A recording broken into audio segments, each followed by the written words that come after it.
really happy. Paano kayo naging magkaibigan? Sa POV ko, sa POV ni Mike. Sige nga, sige nga. I wanna hear gusto both. mong marinig? I wanna Ayan. hear both POVs. Ako sa POV ko muna, Go, go, gusto go. mo?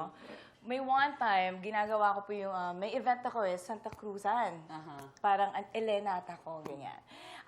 Umiiyak ako habang mini-makeupan ako ng makeup artist ko.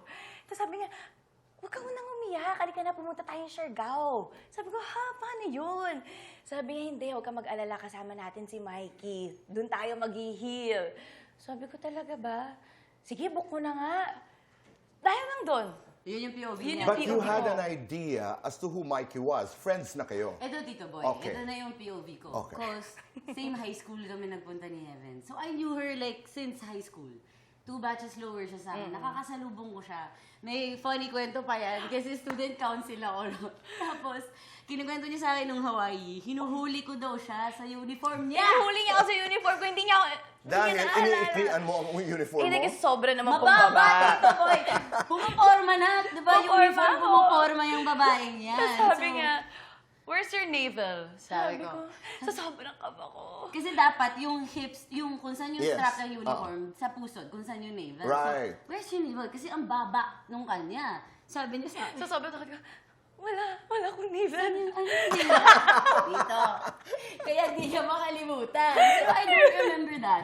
Like, You don't? naalala ko lang na si Heaven na magandang lower batch ko. Tapos, I remember her kasi stand out naman siya na noon. Right, Tapos, nagkataon, after a few years, we worked in the same industry. Pero, Right. yun nga, magkaiba kami ng network. So, never kami nagka-chance to work together. But I was watching her from afar until That Siargao happened. that Siargao happened. Right. It just so happens we have the same makeup artist. Which is si Ganda. Marvin. Nandyan si Marvin. Nandyan siya. So, dun Thank kami. you. Di ba? Connect niya kami. Ang galing naman ng kwento. Pero may POV ka talaga at may POV dito. Yes, galing no. Hindi agad yun, Tito Boy. Siyempre, nag-vibe check kami.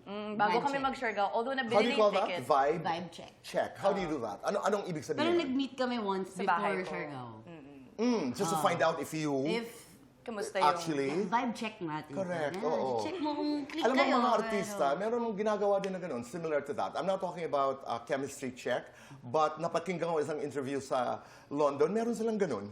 Well, relationship work. Yes, we do that for like taping parang- talaga for projects. But we kind of did it for real life. You know? Like, Ganda. Para ganun. Para makita namin, syempre, nasa Siargao na kami. No, but that's very important. Actually, to find out kung meron talagang Kailangan. Kung click eh. professional spark. Halimbawa,